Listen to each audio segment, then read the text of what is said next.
오늘 말씀은 창세기 27장 1절에서 14절까지의 말씀입니다.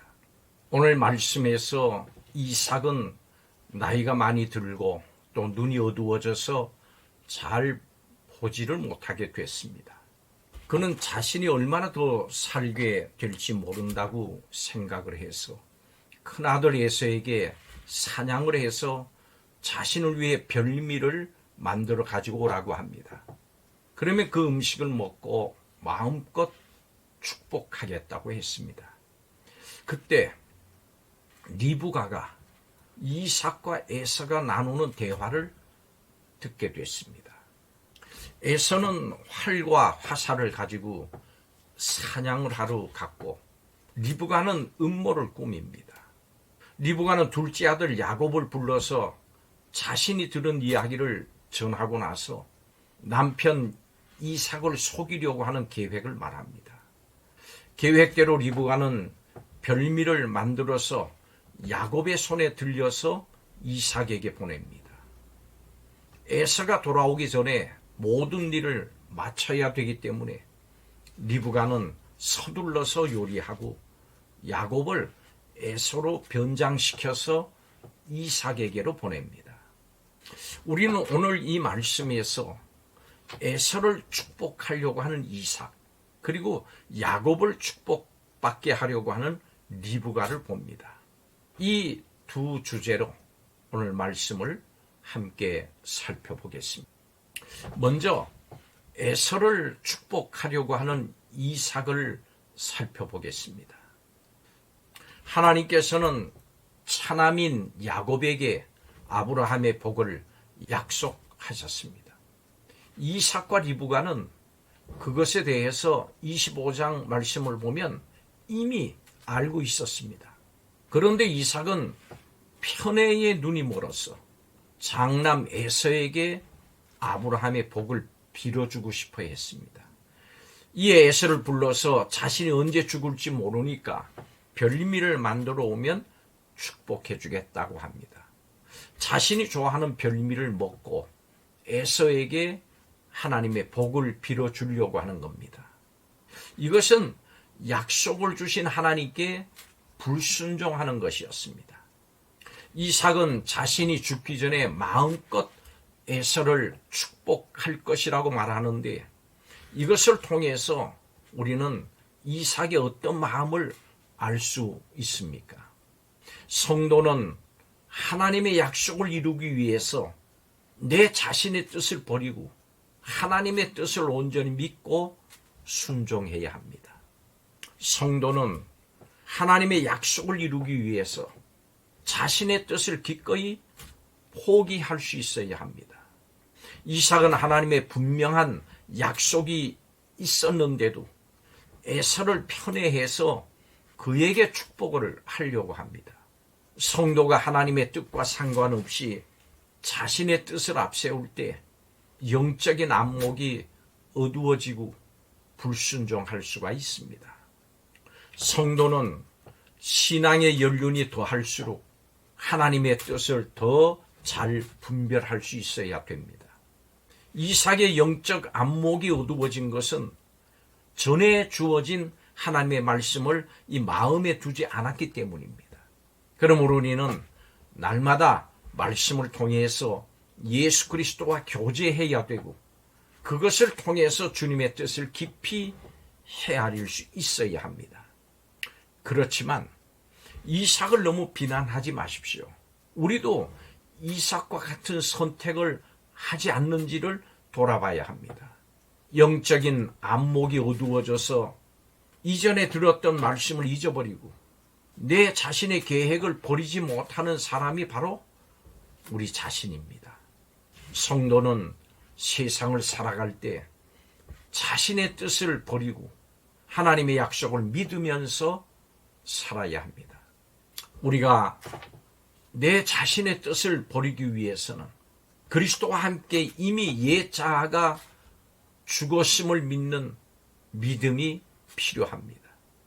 하나님의 약속을 믿고 살아가려면 말씀과 성령으로 충만해져야 됩니다. 이런 과정을 통해서 주님의 뜻을 밝히 하는 분별력이 생기고 또 영적 안목이 생기는 겁니다. 연륜이 더해가고 세월이 더해가면서 마음 중심에 내 자신의 뜻이 가득 차 있는지, 하나님의 약속을 바라보는 믿음이 가득 차 있는지 자신을 돌아봐야 합니다.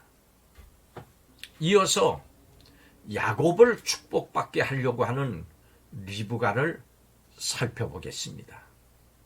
리브가는 이삭을 속여서 야곱이 복을 받게 하려고 합니다.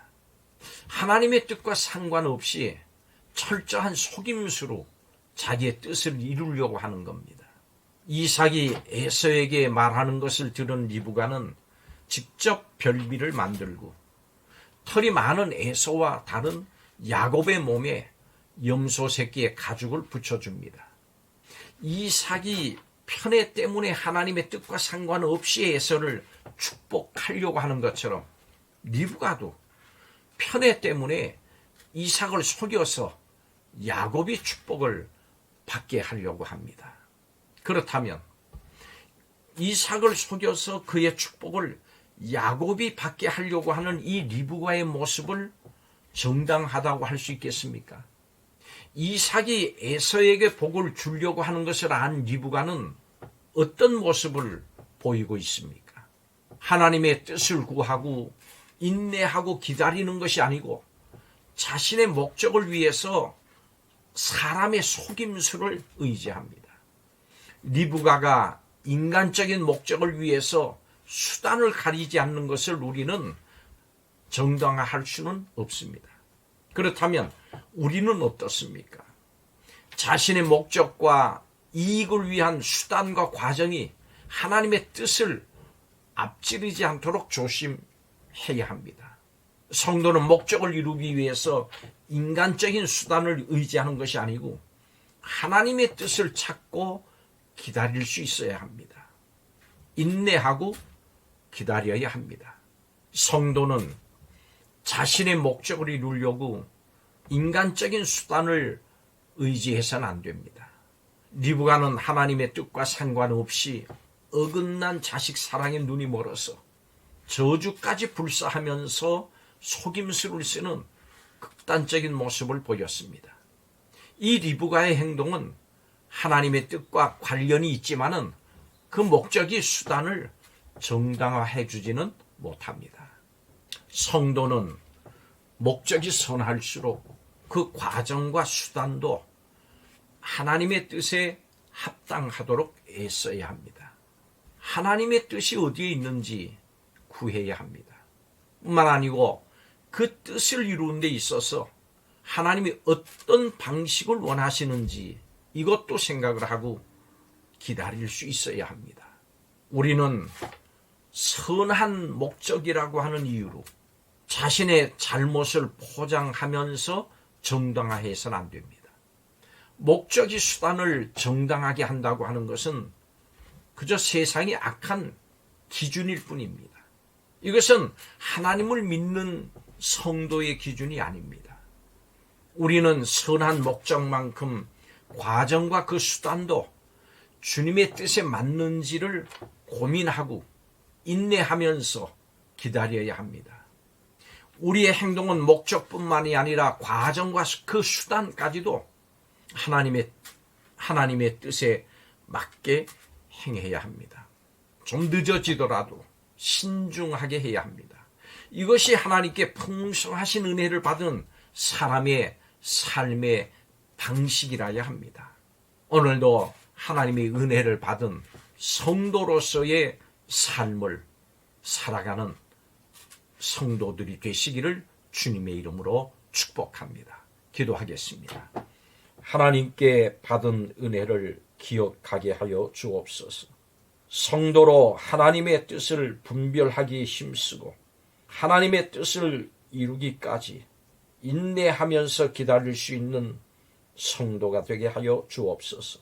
목적뿐만이 아니라 그 과정과 수단까지도 하나님의 뜻에 맞게 행하는 성도가 되게 하여 주시기를 원합니다.